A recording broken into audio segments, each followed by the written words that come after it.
Hello you guys, welcome back to the Jazz Club. It is Thursday today, so you guys already know what that means. It is a True Crime Thursdays video. I know that this has been the only content that I've been pushing out on my channel so far. I promise you beauty content is coming, so hang tight, hang tight. I just have been really determined to start a series and really keep up with it, because if you have been here since the beginning of my channel, I am so sporadic with it. I would literally make videos for a month and then just forget about my channel for a year. So I'm really trying not to let that happen, and I'm trying to be way more consistent. And if that means at least a minimum of one video a week and it's a true crime video, then so be it. But beauty videos are coming, so hang tight, like I said. But today is Thursday, so we are going to be doing our True Crime Thursdays video. Today's video is going to be over the yogurt shop murders that happened in Austin, Texas in December of 1991. So if this is something that you're interested in, then just keep watching. Now, I say this in every one of my true crime videos. I got my little microphone here, I got my notes here, so if you see me looking down, I always say this, but I cannot keep all of these notes memorized in this little pea-sized brain of mine. And I also have my little Awala cup in case I get thirsty. All right, so let's go ahead and dig into it. So as I mentioned, this is going to be over the yogurt shop murders in Austin, Texas in December of 1991.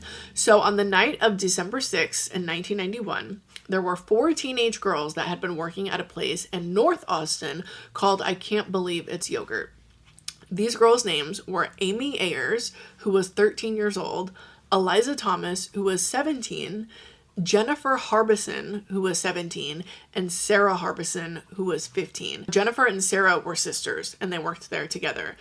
Jennifer and Eliza were the 2 girls that had actually been working a shift at the shop this night, but Amy and Sarah had been at the shop waiting for them to finish their shift. Sarah was Jennifer's sister, and Amy was Sarah's friend. So I know that sounded like a tongue twister and kind of like a riddle, but hopefully that all makes sense. So the shop had actually been scheduled to close at about 11 p.m., which when I read that, I was like, that's so late. But I mean, also this was 1991, so way different times. But it was alleged at this time that around an hour before they had closed the shop, there was a man that had asked to use the bathroom, which had been located at the back of the store. But a married couple who were, I believe, the last customers that were noted at this time, reported seeing 2 young men who were sitting at a booth acting kind of suspicious before closing time. So yeah, keep that in mind. So of course, since they were closing, the girls had been doing all of their closing duties, which had included cleaning up around the shop, turning all of the chairs upside down onto the tables. If you've ever worked in that industry, a lot of times you have to flip the tables onto the chairs at the end of your shift, and just doing everything that they needed to end their shift. So mind you, the shop closed at 11, but at some point before midnight, there was a patrol officer that had noticed smoke coming out of the strip mall where the shop had been located. So firefighters were obviously called, but when they had arrived, they actually had to force entry because the shop had been locked. And only after extinguishing the fire is when the girls' bodies had been discovered, unfortunately. And it was believed that the building had been intentionally set on fire, so arson, to destroy any kind of evidence. And because of this, it complicated the process of getting any kind of fingerprints and forensic collection, and made that really complicated. I mean, as you can imagine, we're dealing with fire. That would just make it 10 times more complex than just walking in and being like, oh, there's DNA. Fire can ruin a lot of things. So it was really complex. So it had been believed that prior to the fire, the girls had been bound and gagged with their own clothing and shot in the head. And it was believed that at least one of them had been sexually assaulted.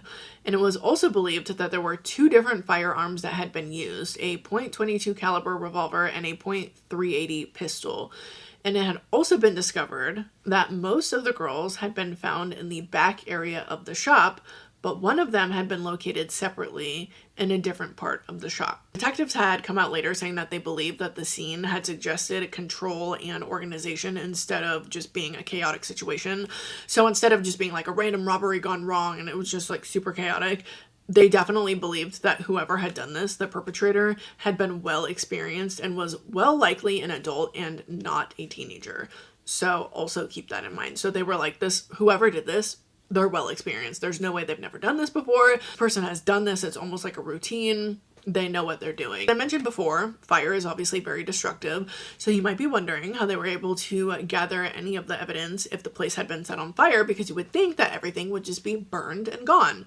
And although there was a huge, massive fire and it did cause serious damage, it did not completely destroy all of the evidence thankfully, and investigators were still able to gather enough evidence from the crime scene and also their autopsies. We're able to see a lot of physical evidence from the girls of ligatures and bindings, unfortunately. Some of the girls had been found with material that was still around their neck or their wrists, and this is what helped investigators determine that they had been restrained, probably using these items, which is honestly so tragic to think about. Here's the thing, even if the bindings were burned away, the pressure from being tied will still leave a distinct bruising and pattern mark on the skin and on the soft tissue, which can be very visible during autopsy, which was lucky for them that they were able to even get that evidence because, like I said, they were in a fire. So this is huge that, you know, first of all, the body wasn't completely burned, but not only that, now they have more evidence that can kind of determine what happened to them. And also the way that the girls' bodies had been found close together and towards the back area of the shop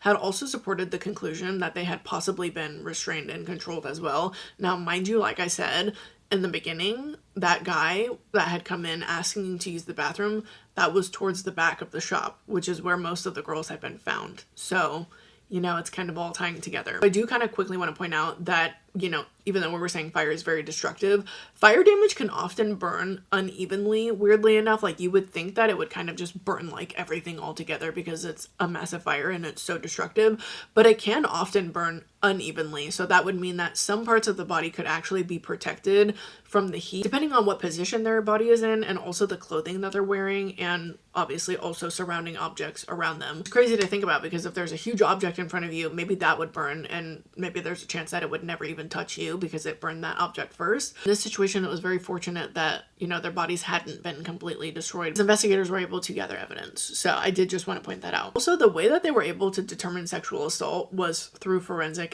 examinations during their autopsies, and they had also detected injuries that were consistent with it as well as recovery of the biological evidence, for example, semen or foreign DNA. We're just saying, although fire may seem like it was destroy absolutely everything, sometimes pathologists can still recover biological material from protected areas of the body, like DNA under the fingernails or tissue samples that had been shielded from direct fire and heat. And I also wanted to point out another note that fire will rarely sterilize everything, and it can actually degrade DNA but not automatically destroy all recoverable evidence. The way that they were able to identify what firearms were used was the bullets and fragments, which is actually something that usually survives fires because the bullets and shell casings are metal. So again, fortunately for them, this was a situation where they were able to recover those pieces. So during the autopsies, they were able to, you know, do their investigating and measuring and all of that,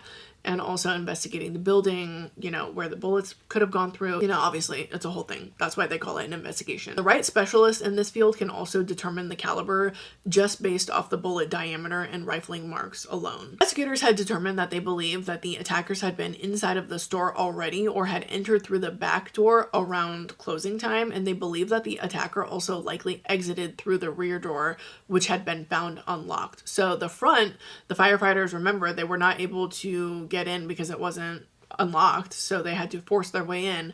But I guess the back door they found out had actually been unlocked, which was the key part in determining, like I said, that the perpetrator most likely exited through the back door because it was unlocked. This case stunned the Austin area. I mean, at this time, the crime rate was pretty low, so this was like a really shocking event for them to encounter, and it was just like not common. The Austin Police Department, FBI, Bureau of Alcohol, Tobacco, and Firearms, and also Texas Department of Public Safety were all involved and brought in due to the scale of this crime and also the brutality. Like, once again, we're not dealing with just one person. There were 4 people that were involved in this. So, I mean, extremely tragic. I mean, obviously tragic if it's just one person, but to have 4 people involved and also such young girls, like, really, like, it was just an awful, awful case. And after this had occurred, a lot of longtime residents had said that the city had lost its innocence that night that this happened. Once everything had been announced to the city of what was going on, thousands of tips over the years started piling up. They said that more than 10,000 leads had been pursued, which is a lot, and hundreds of suspects had been interviewed, and that there was DNA that had been collected from several individuals. The police department had actually initially theorized that this could have potentially been a robbery that had gone wrong, but only about $50 had been taken from the register, which was a huge sign to them that they don't think that this was a robbery, because obviously more money would have been removed from the register. But investigators had noted signs that had suggested a more organized offender because of the combination of execution style shootings and also arson. They believe that this perpetrator was highly experienced, as I said before, but unfortunately, even despite all of the intense efforts, they still had no solid suspect that had emerged in the early 90s. So this had happened in 1991, like I said. And in the year of 1999, though, 4 young men had been arrested: Robert Springsteen, Michael Scott, Maurice Pierce, and Forrest Wellborn. Robert Springsteen and Michael Scott had been convicted. Robert was actually sentenced to death, and Michael had been sentenced to life in prison, but their confessions were later challenged as coerced, meaning false confessions, and also the DNA evidence did not match them at all. So their convictions had actually been overturned, and all of the charges had been dismissed by 2009. But I mean, 1999 to 2009... that is a long amount of time to be wrongfully convicted. Now, due to the fact that their convictions had been overturned, essentially this case went cold, unfortunately. However, in 2025, so literally just this last year, the Austin Police Department had resubmitted a .380 shell casing that had been recovered from the yogurt shop into the National Integrated Ballistic Information Network.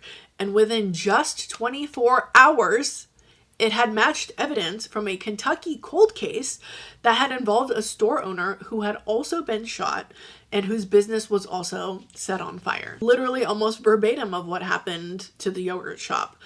So as you can imagine, this was a huge breakthrough, and investigators had done a lot of retesting of preserved evidence, which had included the fingernail clippings from Amy. So can you imagine? They saved the fingernail clippings, and this is what they were using to test. Like, imagine if they hadn't saved that. That's crazy. So they used modern YSTR DNA analysis and genetic genealogy techniques, and a South Carolina lab had identified a match to Robert Eugene Brashers, who is actually a serial offender, but is deceased. So Austin police had publicly announced in September 2025 that he had been identified as the suspect in this case. But like I said, can't be charged if you're dead. So yeah. It's actually discovered that in just less than 48 hours after the murders at the yogurt shop, he was actually stopped at a Border Patrol checkpoint near Las Cruces, New Mexico. And he had also been driving a vehicle that was stolen. And it also had a pistol, which was the same one that had been used in the murders of the yogurt shop. And it was also discovered after further investigation that he had been linked to multiple violent crimes across several states. He was a serial offender across multiple states. What the hell? He had actually died by suicide during a police standoff in January of 1999 in Missouri. So obviously because of this, like I said, can't be prosecuted. So technically this case still remains open because the suspect is deceased, but in February of 2026, so literally this month of this year, a judge had formally declared the 4 previously accused men innocent. It only took them 34 years to come up with this conclusion. Like, oops, you know, we suspected you this whole time. 34 years later, oh, you know what? Maybe you're not the one that actually did it. Like, what the heck? And it's really disappointing because the suspect has finally been discovered and he's not even alive. So literally no justice for the families. But I mean, I guess it does bring a little peace of mind to know that he's no longer with us, but I don't know. It's still frustrating either way. I don't even know how I would feel. Like, I would be frustrated because I would want the perpetrator to, you know, be in prison for the rest of his life and kind of have those thoughts haunting him of what he did. But, you know, he's not here with us anymore. But at the same time, I mean, he is not alive, so there's no chance for him to reoffend. So I guess there's some comfort in knowing that. I don't know. Like I said, I wouldn't really know how to feel if I were in this situation. Obviously, I'm not going to speak for the families. At least there was some conclusion and closure brought to this case. Also, for those men that were wrongly accused, like, I can't even imagine what they're thinking of and like what is going through their minds.